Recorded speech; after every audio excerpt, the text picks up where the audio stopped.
Mga ka-business, baka samantalahin ko itong pagkakataon na to.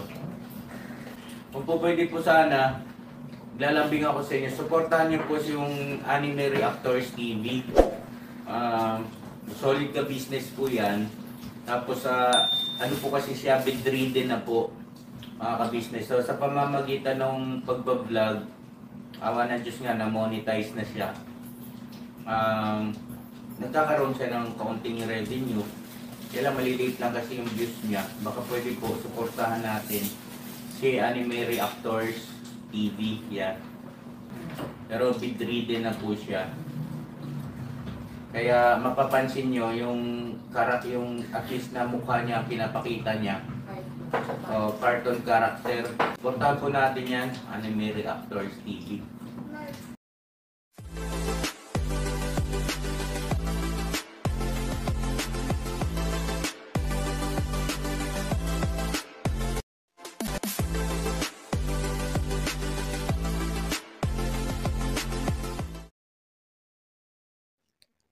Hello guys, mapagpalang araw po sa ating lahat. Narito pong muli ang inyong lingkod, Anime Reactors TV.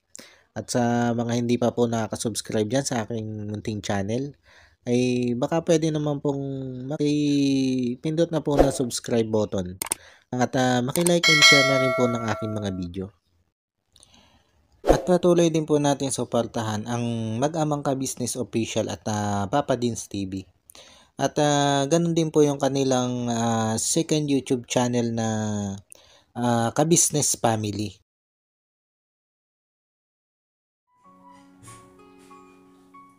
Yun, panibagong araw, panibagong reaction ulit po tayo mga ka-business, mga kapapi.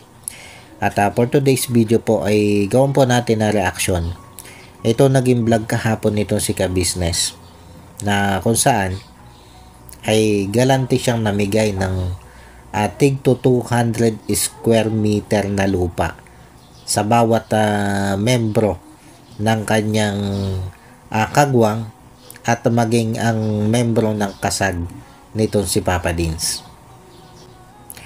Kung matatanda natin mga ka-business, mga kapapi, nung bumili ng lupa ito si ka-business dito kay Wakiwa na halagang 2 hectares, ay ito si Wakiwak ay nagbigay ito ng tigwa 100 square meter para dito sa mga kagwang.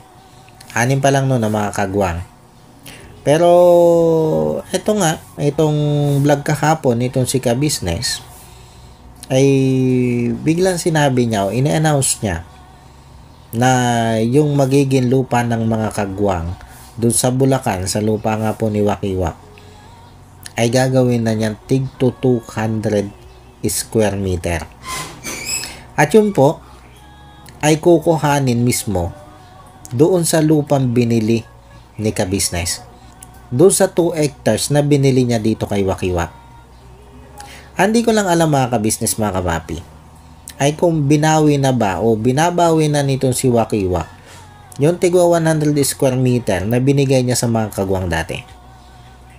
Dahil ang alam ko, yung ibinigay ni Wakiwak TV na yon sa mga kagwang na tigwa 100 square meter ay hindi yun doon sa lupa ni ka-business. Pero itong ibibigay ni ka-business na tig 200 square meter sa bawat membro ng kagwang at membro ng kasag ay doon daw sa lupa niya kukunin. Doon sa 2 hectares na lupa niya. Kaya kung itutuloy pa rin ni Wakiwak yung tigwa 100 square meter na ibibigay niya doon sa mga kagwang, ay di sa suma total ay tig 300 square meter itong mga kagwang na magiging lupa dito sa Bulacan. Malaki-laking lupa yun mga ka-business, mga kapapi. Kasi sa 300 square meter, makakapagpatayo ka na ng bahay doon, may matatamnang ka pa ng mga gulayin. Kasi yung 100 square meter, malaki na yun para sa bahay. Ay kung meron ka pang another 200 square meter. Dahil kung halimbawa itutuloy nga nito si Wakiwak yung pagbibigay ng tigwa 100 square meter pa dito sa mga kagwang, O di bali, tig 300 square meter yung mga kagwang. Ewan ko lang ito mga kasag. Kung bibigyan din ba ito ni Wakiwak ng tigwa 100 square meter. Kaya lang sa mga kagwang, ay ang alam ko ay 6 lang yung nabigyan ni Wakiwak. At itong si Kuya Damo, wala pa ito eh. Kasi kababalik lang nito si Kuya Damo eh. Pero hindi malayo mabigyan din niya si Kuya Damo. Dahil 'di ba may ibinigay nga ito si Wakiwak TV dito kay Rick Aningat. Na binawi din naman ni Wakiwak. Dahil nga doon sa naging issue nitong si Rick Aningat dito kay Ka-Business. Ay mahirap naman po talaga na yung magkakaalitan ay magkakatabi yung lupain. Ay hindi mo maiiwasan talaga dyan na magkaroon ng banggaan. Kaya mas minabuti na lang ni Wakiwak na bawiin yung ibinigay niya kay Rick Aningat. At hindi malayo na yung para kay Rick Aningat dapat ay mapupunta naman dito kay Kuya Damo. Kaya kung hindi babawiin ni Wakiwak TV yung 100 square meter na kanyang ibinigay dito sa mga kagwang, ay sa suma total ay may tig 300 square meter na lupa itong mga kagwang dito sa lupain ni Wakiwak TV sa Bulacan. At itong ganito kalaking sukat ng lupa mga ka-business mga kapapi, aba mahirap-hirap itong ipundar. Lalo na nga sa isang taong wala namang regular na pinagkakakitaan. Mahirap pong magpundar ng ganyang kalaking lupa. Pero kita nyo naman, sa isang idlap, nagkaroon sila ng ganito kalaking sukat ng lupa. Kaya napakaswerte nitong mga membro ng kagwang at nitong mga kasag na ito. Na sa isang idlap, ay nagkaroon sila ng tig to 200 square meter na lupain. Wala silang kahirap-hirap. Tatanggapin na lang nila yung lupain yon. At ito naman mga ka-business mga kapapi, nangako naman dito si ka-business na hindi niya babawin itong lupang ito. Basta wag lang gagawa ng kawalangyaan sa kanya ang sino mang membro ng kagwang at na mga kasag.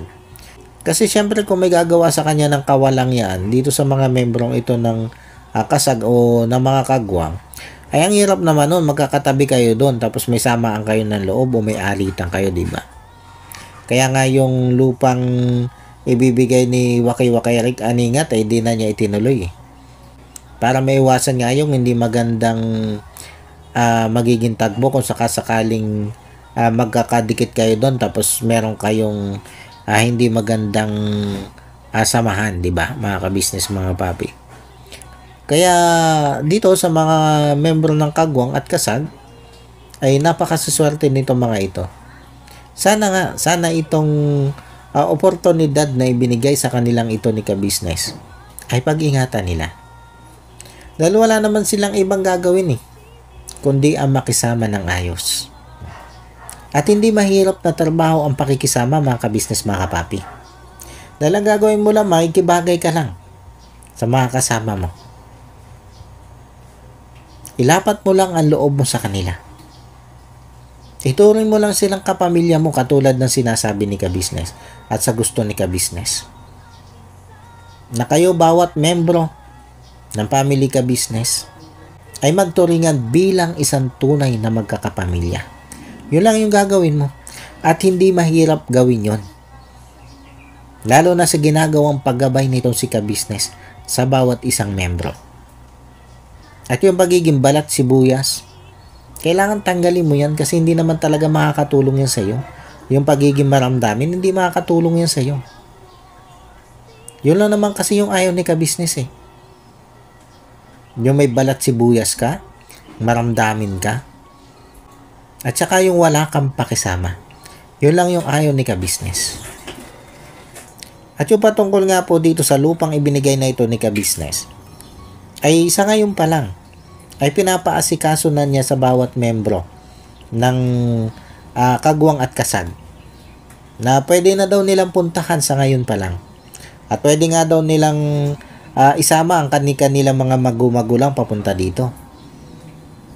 At ang mungkahin ni ka-business o suggestion dito ni ka-business ay linisin na nila yung lupa na para sa kanila. Pwede na nilang bakuran At ang isang challenge dito ni ka-business ay taniman itong lupang ibinigay niyang ito. At magpaligsahan itong mga kagwang at mga kasag sa pagtatanim o pagpapayaman ng produkto dito sa lupang ibinigay niya. Pero wala naman siya ibinigay na magiging premyo kung sino yung pinakang magaling. Kundi ang sa kanya ay magpagalingan sa pagtatanim nga po dito sa lupa. At sa pagtatanim, ang mungkahin ni ka-business ay magbigayan ng idea o magtulungan ng idea ang bawat isa. Dahil syempre mga ka-business, mga kapapi, hindi lahat ng membro nitong kagwang at mga kasag ay pare-pareho marunong sa pagtatanim. Meron dyan mga lumaki sa probinsya at may kasanayan magtanim. Pero itong mga lumaki dito sa Maynila, ay alam naman natin na wala nang kakayanan yung mga yan na magtanim o walang kaalaman para sa pagtatanim. Katulad halimbawa nito si Bugi at nitong mga kasag, syempre mangangapayan pagdating sa pagtatanim. Dahil hindi naman yan sanay nga po dun sa buhay sa probinsya na talagang ang pangunahing ikinabubuhay sa probinsya ay pagbubukid. Kaya ang mungkahin nito si ka-business nga po ay magtulungan ang bawat isa. Hindi porke sinabihan niya na magpagalingan ay mag-iiwanan na. Kundi dapat ay nandun pa rin yung pagtutulungan. At magandang mungkahi yun mga ka-business, mga kapapi. Dahil sa mungkahin yun ay nandun pa rin yung pagkakaisa ng bawat membro. Kumbaga yung pagtutulungan, yung bayanihan. At isa sa magandang ugali yon, yung magkaroon kayo ng bayanihan. At doon naman sa natitirang lupa ni ka-business na nagkakahalaga pang 18,000 square meter, ay ang plano doon ni ka-business ay pagsakahin doon yung mga tinutulungan nilang nagbubukid. Katulad halimbawa nitong tinutulungan nila ni Papa Dins. Ito sila Nanay Seni at saka yung isa pang tinutulungan doon ni Papa Dins, yung ang asawa ay si Kuya Lito. Hindi Litong Bera mga ka-business, mga kapapi. Yung isang kapitbahay doon nila Nanay Seni. Nakalimutan ko kasi kung anong pangalan ng babae. Ang hanap buhay din kasi noon ay yung pagtatanim ng mga gulayin. At yun yung isang gusto mangyari ni ka-business. Na yung mga ganong tinutulungan nila na may kakayanan na magtanim o ang pangunahing hanap buhay ay pagtatanim, ay pagtatanimin nila dun sa kanilang lupa. At yung kanilang aanihin na mga gulay ay sila ka-business na rin yung bibili. At sila ka-business na yung magmamarket. At yung iba doon ay ibibigay nitong sila ka-business doon naman sa mga tinutulungan nila dito sa Maynila. Na ang hanap buhay naman ay pagtitinda ng mga gulay. Kaya napakaganda sirkulasyon eh. Diba mga ka-business, mga papi? Na yung tinutulungan ni Papa Dins na ang hanap buhay ay pagsasaka, yung mga produkto nila ay sila ka-business na bibili sa tamang halaga. At yung mga produkto naman bibili nito sila ka-business, ay yung iba nga po doon ay ibebenta nila. Pero hindi po lahat nga ay ibebenta. At yung iba doon ay gagamitin nila sa pagtulong doon sa mga kababayan natin na tinutulungan nilang ang hanap buhay ay pagtitinda. Kaya napakaganda ng planong ito ni ka-business. Kumbaga ang pangunahing nasa isip pa rin ni ka-business ay kung paano siya makakatulong. Ganon pa rin, pagtulong pa rin ang pangunahing nasa isip nito si ka-business. At dito ako bilib kay ka-business. Dahil sa bawat plano niya ay hindi nawawala yung pagtulong. Kahit yung plano niya sa sarili niya mga ari-arian, andun pa rin, nakaakibat pa rin dun yung pagtulong. Katulad nga halimbawa dyan sa lupa niyang yan. Hindi pa rin niya iniaalis dyan yung kaisipan niya kung paano siya makatutulong sa mga kababayan nating higit na nangangailangan. Bagamat syempre ang priority niya ay yung pamilya niya, kasama nga po itong membro ng mga kasag at kagwang, ay nandun pa rin yung malaking katotohanan na hindi niya iniaalis sa kanyang isip kung papaano siya makakatulong sa kapwa niya.